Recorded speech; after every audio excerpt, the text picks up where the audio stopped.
नमस्ते, मैं doctor Zuber Khan, assistant professor geography, government college Bundi, आपका स्वागत करता हूं बीए पार्ट प्रथम वर्ष भूगोल की कक्षा में। इस कक्षा में हम भूगोल के द्वितीय प्रश्न पत्र पर्यावरण भूगोल का अध्ययन करते हैं।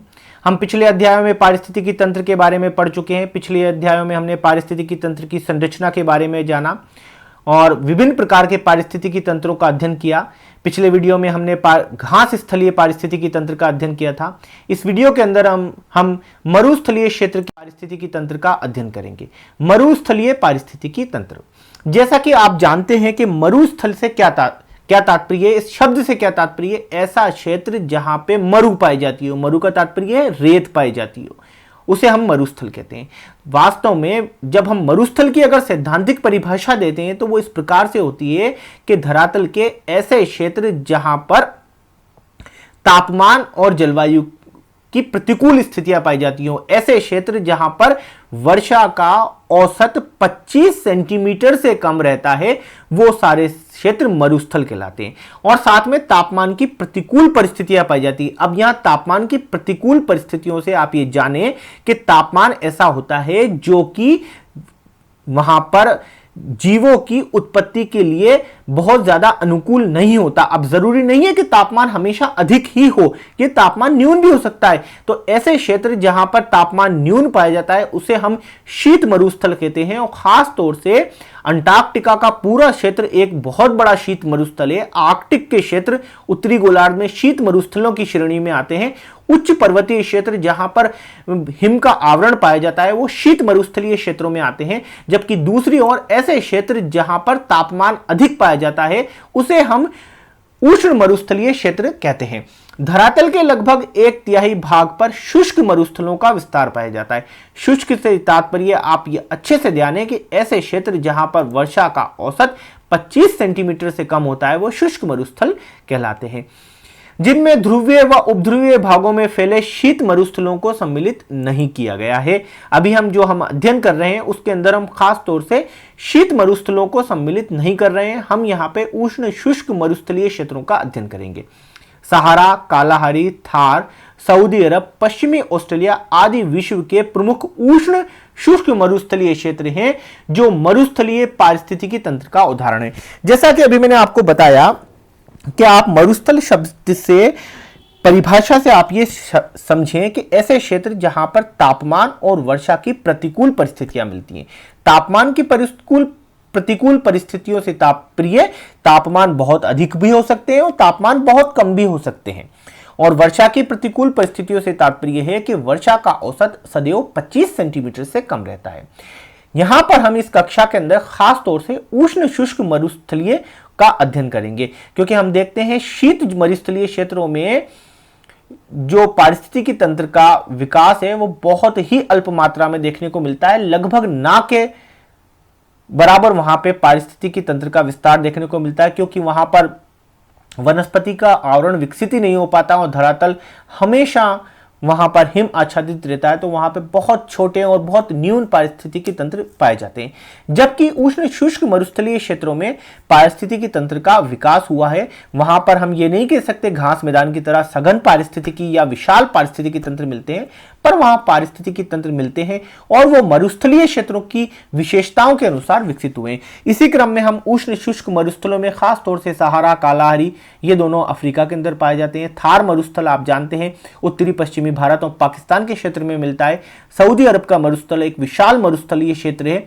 पश्चिमी ऑस्ट्रेलिया के अंदर एक जो मरुस्थल है वो भी बहुत विशाल मरुस्थलीय क्षेत्र पाया जाता है। और ये सभी विशाल मरुस्थलीय क्षेत्र उष्ण शुष्क प्रकार के विशाल मरुस्थल हैं। यहां के पारिस्थितिकी तंत्र का हम अध्ययन करते हैं। चलिए आगे बढ़ते हैं। उष्ण प्रदेशों में जहां 25 सेंटीमीटर से कम वर्षा होती है तथा भूमिगत जल भी बहुत कम पाया जाता है, वह सीमित मात्रा में पाया जाता है, उष्ण शुष्क मरुस्थल पाए जाते हैं। ऐसे क्षेत्रों में तापमान व जल की चरम अवस्थाओं के कारण वनस्पति का पूर्ण आवरण नहीं बन पाता। तथा जीव जंतुओं की संख्या भी कम होती है। आप इस बात को बहुत अच्छे से ध्यान दें, जहां कहीं भी मरुस्थलीय क्षेत्र लिखा हुआ आपको दिख जाए तो आप ये मान लें कि ऐसे क्षेत्रों के अंदर वनस्पति का पूर्ण आवरण कभी भी विकसित नहीं हो पाता, क्योंकि वो मरुस्थलीय क्षेत्र है, वहां पे जलवायु की प्रतिकूलता पाई जाती है। जब जलवायु की प्रतिकूलता होगी तो वहां पर वनस्पति का आवरण कैसे विकसित हो पाएगा, और जब तक किसी क्षेत्र में वनस्पति का आवरण विकसित नहीं हो पाता वहां जीवन विकसित नहीं हो पाता, क्योंकि आप ये जानते हैं कि पारिस्थितिकी तंत्र को चलाने के लिए ऊर्जा की आवश्यकता होती है, और किसी भी पारिस्थितिकी तंत्र में ऊर्जा का प्रवेश केवल और केवल उत्पादकों द्वारा किया जाता है। और उत्पादक कौन होते हैं? हरे पौधे, ऐसी वनस्पति जिसके अंदर पर्णहरित पाया जाता है, और पर्णहरित के कारण अर्थात उनके हरेपन के कारण ही वो प्रकाश संश्लेषण की क्रिया कर पाते हैं। उस प्रकाश संश्लेषण की क्रिया से ही वो आने वाली सौर ऊर्जा को रासायनिक ऊर्जा में बदलते हैं, और रासायनिक ऊर्जा वो अपने अंदर कार्बोहाइड्रेट्स के रूप में संचित करते हैं, जिसे अन्य जीव अर्थात उपभोक्ता खाकर पारिस्थितिकी तंत्र का विकास करते हैं। तो ऐसे क्षेत्र जहां पर तापमान और जलवायु की प्रतिकूलता पाई जाती है वहां पर वनस्पति का पूर्ण आवरण विकसित नहीं हो पाता, वहां पर विरल मात्रा में वनस्पति पाई जाती है।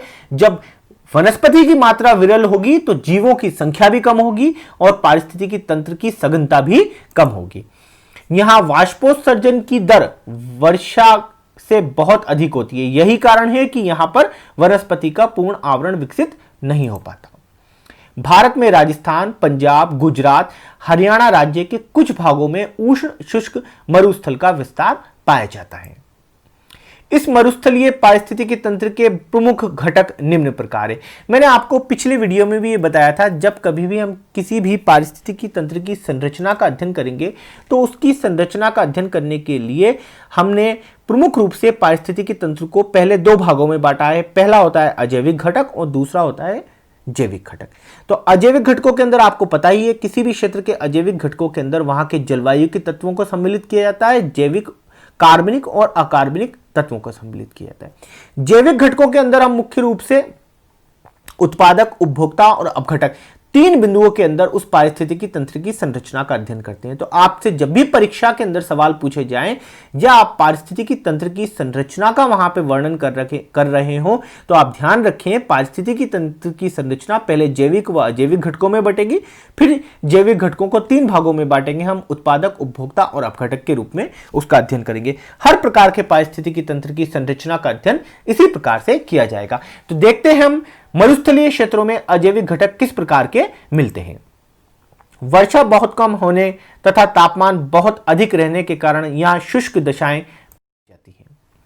मरुस्थली या रेतीली मैदान में लवणता अर्थात पीएच मूल्य व कैल्शियम कार्बोनेट की अधिकता पाई जाती है, किंतु जैविक तत्वों नाइट्रोजन, फास्फोरस, अम्ल का पर्याय अभाव मिलता है। अर्थात इस क्षेत्र की जो मैं कहूं कि मृदा ऐसी होती है जो कि वनस्पति के विकास में सहायक नहीं होती, अर्थात मृदा के अंदर पोषक तत्वों की कमी पाई जाती है, नमी की कमी पाई जाती है, इस कारण यहाँ पे वनस्पति का विकास नहीं होता। साथ ही साथ यहाँ पर पीएच मूल्य अधिक होने के कारण अर्थात यहाँ लवणता काफी बढ़ जाती है, मृदा के अंदर क्षारीयता होती है, इसी कारण यहाँ पर वनस्पति आसानी से विकसित नहीं हो पाती। मृदा में बालू की मात्रा 95% होने से जल धारण करने की क्षमता बहुत कम होती है, अतः निरंतर अपरदन होता है। अब ये जानते हैं कि आप कि किसी भी क्षेत्र की मृदा की संरचना उस क्षेत्र की में वनस्पति के विकास में सर्वाधिक महत्वपूर्ण होती है, क्योंकि यदि उस क्षेत्र की मृदा की संरचना के अंदर इस प्रकार की मिट्टी पाई जाती है जो कि अधिक समय तक नमी धारण करने की क्षमता रखती है, तो वहां पर वनस्पति का अच्छा विकास हो पाता है। जबकि दूसरे क्षेत्रों में जहां पर मृदा की संरचना इस प्रकार की होती है कि वो नमी धारण करने में अक्षम होती है या नमी धारण करने की उसकी क्षमता कम होती है, तो ऐसे क्षेत्रों में वनस्पति के विकास की संभावना बहुत कम होती है। मरुस्थलीय क्षेत्रों में हम ये अच्छे से जानते हैं कि वहां की मृदा के अंदर बालू की मात्रा अधिक होती है, और बालू की मात्रा अधिक होने के कारण वो नमी धारण करने में कमजोर होती है, इस कारण वहां वनस्पति का विकास नहीं हो पाता। अब हम अजैविक घटकों के बाद देखते हैं कि मरुस्थलीय क्षेत्रों में जैविक घटक किस प्रकार के पाए जाते हैं। मरुस्थलीय मृदा में जैविक पदार्थों की कमी, लवणता की अधिकता, सूर्य प्रकाश की तीव्रता, जल के अभाव के कारण अधिकांश भाग में वनस्पति रहित पाया जाता है। आप ये जानते हैं मरुस्थलीय क्षेत्रों में जलवायु की प्रतिकूलता तो मिलती ही है, और जलवायु की प्रतिकूलता के कारण यहाँ पर मृदा में लवणता अधिक होती है, जैविक पदार्थों की कमी होती है, और साथ ही साथ यहाँ पे सूर्य के प्रकाश की तीव्रता के कारण तापमान भी बढ़ जाता है। तो इतनी प्रतिकूल परिस्थितियों के कारण यहाँ पर वनस्पति का आवरण विकसित नहीं हो पाता, और ये अधिकांश क्षेत्र वनस्पति रहित ही है। मात्र संरचनात्मक व कार्यात्मक अनुकूलन की सहायता से ही मरुस्थल में विषम दशाओं में पादपों व जंतु जीवित रह पाते हैं। मरुस्थल में पाए जाने वाले विभिन्न जैविक घटक निम्न प्रकार के होते हैं। उत्पादक। अब आपको अच्छे से पता है कि जब भी हम जैविक घटकों का अध्ययन करेंगे, हम मुख्य रूप से उन्हें उत्पादक और उपभोक्ता तथा अपघटकों में बांटकर करेंगे। अब यहां देखते हैं कि हम मरुस्थलीय क्षेत्रों में किस प्रकार के उत्पादक पाए जाते हैं। उत्पादक वे जीव होते हैं जो किसी भी क्षेत्र के अंदर प्रकाश संश्लेषण की क्रिया द्वारा सूर्य से आई जाने वाली प्रकाश ऊर्जा को रासायनिक ऊर्जा में बदलते हैं, और उसके पश्चात यह ऊर्जा पारिस्थितिकी तंत्र के अन्य पोषण स्तरों में आगे बढ़ती हुई चली जाती है। तो मरुस्थलीय क्षेत्रों में खास तौर से किस प्रकार के उत्पादक मिलते हैं, और आप ये जानते हैं कि उत्पादक कौन होता है। उत्पादक मूल रूप से वनस्पति होती है। तो मरुस्थलीय क्षेत्रों में किस प्रकार की वनस्पति मिलती है, यही वहां के उत्पादक हैं। चलिए देखते हैं। यहां मात्र 5% से भी कम भूभाग पर वनस्पति का विस्तार पाया जाता है। मरुस्थलीय वनस्पति को मुख्य रूप से हम दो भागों में बांट सकते हैं। पहली है अल्पकालिक पौधे। केवल वर्षा ऋतु में उगने व विकसित होने वाले पौधों को इस श्रेणी में हम सम्मिलित करते हैं। हम ये जानते हैं कि मरुस्थलीय क्षेत्रों में जलवायु की प्रतिकूलता पाई जाती है। इन क्षेत्रों के अंदर वर्षा की अत्यंत कमी मिलती है। तो जब कभी भी इन क्षेत्रों में वर्षा होती है, यहां पर नमी का स्तर ऊंचा होता है, तो इस क्षेत्र, इस अल्प समय के लिए जो पौधे उगते हैं, अल्पकाल में जो पौधे उगते हैं, हम उन्हें अल्पकालिक पौधों के रूप में उन्हें वर्गीकृत करते हैं। इनका जीवन चक्र इतना छोटा होता है कि ये कुछ ही समय में अपना जीवन काल पूर्ण कर लेते हैं। जैसे ही अब आप ये जानते हैं कि मरुस्थलीय क्षेत्रों में जो वर्षा ऋतु होती है वो भी बहुत कम होती है। एक वर्ष में यहाँ पे 2, 4, 5 बार ही वर्षा हो जाए, ये भी बहुत है। तो इतने ही समय के अंदर जो अल्पकालिक पौधे होते हैं, हो सकता है कि ये एक हफ्ता, एक वीक ही जिए, ये 2 हफ्ता ही जिए, या 3 सप्ताह ही इनका जीवन काल हो। कुछ समय में ही इनका जीवन समाप्त हो जाता है। पर इनका मरुस्थलीय पारिस्थितिकी तंत्र में भी विशेष योगदान रहता है, अपना इनका विशेष महत्व भी है। थार मरुस्थल में पाए जाने वाले अल्पकालिक पौधों में आंधी जड़ा, हुलहुल, बालू का साग, धोली फूली, गोखरू, नागा अर्जुनी, सेवण तथा अन्य प्रकार की घासें सम्मिलित की जाती है। जैसा कि आप जानते हैं कि अल्पकालिक पौधे, जैसा कि इनका नाम बताया गया है, कि हम ये जानते हैं कि वर्षा काल में उगने वाले पौधों को हम अल्पकालिक कहते हैं, क्योंकि ये कुछ ही समय में अपना पूरा जीवन काल कर लेते हैं, इसलिए अल्प समय के लिए उगते हैं, इसलिए हम इसे अल्पकालिक पौधों के रूप में जानते हैं। दीर्घकालिक पौधों के रूप में थार मरुस्थलों में खींप, आंख, मूंज, ऊंट कटेली, सरकंडा, कांस, कीकर, खेजड़ी, विलायती बबूल, रोहिड़ा, झड़बेरी आदि प्रमुख पाए जाते हैं। इनमें खास तौर से देखा जाए तो मरुस्थलीय क्षेत्रों में मिलने वाले अधिकांश वृक्षों को सम्मिलित किया गया है। इन पादपों में इस प्रकार की विशेषताएं पाई जाती हैं कि ये उच्च तापमान, शुष्कता, तीव्र प्रकाश, हवाओं से नष्ट होने से बचते हैं, जैसे कांटों का होना, पत्तियों की कमी, मांसलता आदि। आप लोगों ने पिछली कक्षाओं में ये अच्छे से पढ़ा होगा कि मरुस्थलीय क्षेत्रों में जो वनस्पतियां पाई जाती हैं वह मरुद्भिद प्रकार की वनस्पति होती है। मरुद्भिद प्रकार की वनस्पति में इस प्रकार की विशेषताएं अनुकूलन के कारण उत्पन्न हो जाती हैं कि वो मरुस्थलीय क्षेत्रों में विकसित हो सकती हैं। जैसे कि सबसे बड़ी चीज़ है कि इनके अंदर यहाँ पे जो वृक्ष मिलते हैं उनके अंदर पत्तियाँ कम होती हैं, और ख़ास तौर से जो पत्तियाँ होती हैं वो मूलतः कांटों का रूप ले लेती हैं। कांटों का रूप लेने से तात्पर्य है कि उनका पृष्ठीय क्षेत्रफल कम हो जाता है। पृष्ठीय क्षेत्रफल कम होने के कारण वाष्पोत्सर्जन की मात्रा कम होती है, अर्थात वाष्पोत्सर्जन के कारण वो अपने जल को कम नष्ट कर पाते हैं। साथ ही साथ पत्तियां मोटी हो जाती हैं, उनमें मांसल हो जाती हैं, क्योंकि मांसलता होने के कारण जो उनके अंदर जल पाया जाता है वो गूदे के रूप में हो जाता है। जैसे कि आप जानते हैं जो ग्वारपाठा है, ग्वारपाठा भी एक मरुद्भिद प्रकार की वनस्पति पाई जाती है। अधिकांशतः मरुस्थलों में जो मिलते हैं कैक्टस आपको देखने को मिलते हैं वो काफी मांसल होते हैं, गुदगुदे होते हैं। तो ये उनकी एक विशेषता है मरुद्भिद प्रकार की वनस्पति की। उपभोक्ता, जैविक घटकों के अंदर अब हम दूसरा लेते हैं उपभोक्ता। वनस्पति कम होने के कारण उन पर निर्भर शाकाहारी जंतुओं की संख्या भी बहुत कम पाई जाती है। पौधों के समान ही यहाँ के जंतुओं में भी मरुस्थलीय दशाओं का अनुकूलन पाया जाता है। यहाँ शाकाहारी जंतुओं के अंदर भेड़, बकरी, ऊंट, टिड्डे, दीमक, कीट आदि को सम्मिलित किया जाता है। और आप ये जानते हैं कि शाकाहारी जीवों को हम क्या कहते हैं? प्राथमिक उपभोक्ता।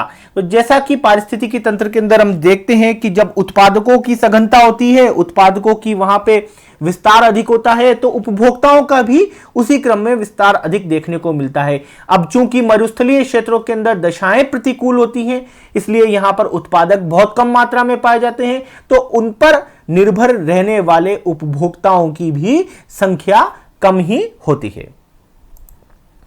अन्य जंतुओं में यहां पे हॉर्नटोड, छिपकली, सांप, गीदड़, बिल्लियां, खरा, लोमड़ी, भेड़िए आदि पाए जाते हैं। ये मूल रूप से यहां पर द्वितीयक उपभोक्ताओं के रूप में पाए जाते हैं। इनकी संख्या भी बहुत कम होती है, क्योंकि प्राथमिक उपभोक्ता यहां पर कम है तो द्वितीयक उपभोक्ता भी कम होंगे, क्योंकि द्वितीयक उपभोक्ताओं का भोजन कौन से होते हैं?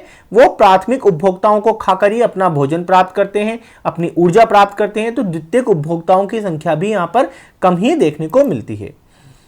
गोडावण, शाही भाट, तीतर जैसे यहाँ विरल प्रजाति के पक्षी भी पाए जाते हैं। खास तौर से हम बात कर रहे हैं यहाँ पर थार मरुस्थल के क्षेत्रों में। तो थार मरुस्थल के क्षेत्र में ये विशेष प्रकार के पक्षी हमें देखने को मिलते हैं।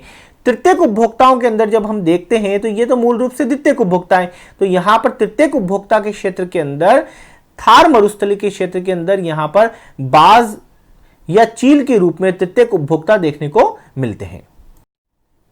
जैसा कि आप एक चित्र के द्वारा आप देख रहे हैं, खास तौर से ये मरुस्थलीय क्षेत्र है। इस मरुस्थलीय क्षेत्र के अंदर मरुद्भिद प्रकार की वनस्पति आप ये देख रहे हैं, झाड़ियों के रूप में पाई जाती है, यहाँ कैक्टस के रूप में पाई जाती है। ये यहाँ पर क्या कहलाते हैं? प्रोड्यूसर अर्थात उत्पादक कहलाते हैं। अब उत्पादकों में आप देखते हैं कि जैसे कि ये चूहा है, गिलहरी है, इस तरह के यहाँ पर ये प्राथमिक उपभोक्ता पाए जाते हैं, जो कि मूल रूप से शाकाहारी जीव होते हैं। अब ये शाकाहारी जीव यहाँ पर क्योंकि संख्या कम होती है, उत्पादकों की भी इस वजह से उपभोक्ताओं की भी यहाँ पर संख्या कम होती है। अब ये जो प्राथमिक उपभोक्ता है, ये द्वितीयक उपभोक्ता, जैसे कि कई क्षेत्रों में हमें लोमड़ी देखने को मिलती है, उनका भोजन बनते हैं और यहाँ पर लोमड़ी एक द्वितीयक उपभोक्ता के रूप में पाई जाती है। वहीं हम देखते हैं कि यहाँ पे ये टिड्डी है, जैसी एक चिड़िया बैठी हुई है। ये चिड़िया कई बार घास भी खाती है और छोटे जो कीट पतंगे होते हैं उनको भी ये अपना भोजन बना लेती है। तो ये मूल रूप से द्वितीयक उपभोक्ताओं के रूप में सम्मिलित की जाते हैं। कुछ प्रकार के मांसाहारी पक्षी होती हैं जिन्हें हम द्वितीयक उपभोक्ता कहते हैं, और इस प्रकार के ये द्वितीयक उपभोक्ता भी स्वयं बड़े द्वितीयक उपभोक्ताओं का भोजन बन जाते हैं। तो ये चिड़िया भोजन बन जाती है लोमड़ी का। इस तरह से ये जो चूहा है ये भोजन बन जाता है लोमड़ी का, जो द्वितीयक उपभोक्ता है। और यहाँ पर तृतीयक उपभोक्ता के रूप में हम ये देखते हैं कि यहाँ पर बाज पाया जाता है। ये बाज इस चूहे को, प्राथमिक उपभोक्ता को भी खा लेता है। यहाँ पाई जाने वाली इस छिपकली को भी ये बाज खा लेता है। यहाँ शाकाहारी जीवों के रूप में पाए जाने वाले खरगोश को भी बाज खा लेता है। तो बाज मरुस्थलीय क्षेत्रों में देखा जाए तो तृतीयक उपभोक्ता के रूप में देखने को मिलता है। तो मरुस्थलीय क्षेत्रों के अंदर उत्पादकों की कमी होती है, इस वजह से यहाँ पर उपभोक्ताओं की भी कमी देखने को। अपघटक, क्योंकि यहां पर उत्पादक भी कम है, उपभोक्ता भी कम है, तो निस्संदेह अपघटकों की भी संख्या में कमी होगी, ये सही। पर पारिस्थितिकी तंत्र के प्रत्येक स्तर में जब कभी भी जीवों की मृत्यु होती है तो अपघटक उनमें मौजूद पोषक कार्बनिक तत्वों का अपघटक कर उन्हें पुनः अकार्बनिक तत्वों या खनिजों के रूप में विमुक्त कर देते हैं। मरुस्थलीय क्षेत्रों में वनस्पति के अभाव या न्यूनता के कारण मृदा में मृत कार्बनिक पदार्थ का भी लगभग अभाव रहता है, अतः अपघटक करने वाले सूक्ष्म जीवाणुओं व अन्य मृत जीवियों की भी संख्या बहुत ही कम पाई जाती है मरुस्थलीय पारिस्थितिकी तंत्र में। इस अध्याय में आपने मरुस्थलीय पारिस्थितिकी तंत्र का अध्ययन किया और इसी से संबंधित आपका असाइनमेंट कार्य है, जिसे आप पूरी निष्ठा से अपने नोट्स में ज़रूर करेंगे, ताकि परीक्षा में आप लोगों को ये पता रहे कि उक्त अध्याय में से किस प्रकार के सवाल आपसे पूछे जा सकते हैं। उष्ण शुष्क मरुस्थलीय की भौगोलिक दशाएं क्या हैं, इसके बारे में आप अधिकतम 20 शब्दों का उत्तर देंगे। मरुस्थलीय पारिस्थितिकी तंत्र के उपभोक्ताओं पर टिप्पणी लिखिए। अधिकतम आप इस प्रश्न का उत्तर 200 शब्दों में दे सकते हैं। साथ ही साथ वहां पर यदि आप चाहें तो उपभोक्ताएं जो वहां पर हैं उनको पॉइंट्स वाइज डिस्क्राइब कर सकते हैं। तीसरा आता है मरुस्थलीय पारिस्थितिकी तंत्र पर विस्तृत लेख लिखिए। ये एक निबंधात्मक प्रश्न है। इसका उत्तर आप अधिकतम 500 शब्दों में देंगे। साथ ही आप इसको, जैसा कि मैंने आपको बताया था कि जब कभी भी हम पारिस्थितिकी तंत्र की संरचना का अध्ययन करते हैं तो उसे विशिष्ट बिंदुओं के रूप में विभक्त करते हुए अध्ययन करते हैं। पहले हम उस क्षेत्र के अजैविक घटकों के बारे में बताते हैं, फिर जैविक घटकों के बारे में बताते हैं। जैविक घटकों में हम मूल रूप से उत्पादक, उपभोक्ता और अपघटकों के रूप में वर्णन करते हैं, और साथ ही साथ जब हम उपभोक्ता का वर्णन करते हैं तो प्राथमिक उपभोक्ता, द्वितीयक उपभोक्ता और तृतीयक उपभोक्ताओं का वर्णन करते हैं। धन्यवाद, आप इसने इस वीडियो को अंत तक देखा। जल्दी ही हम अगले अध्याय के नए वीडियो के साथ मिलेंगे।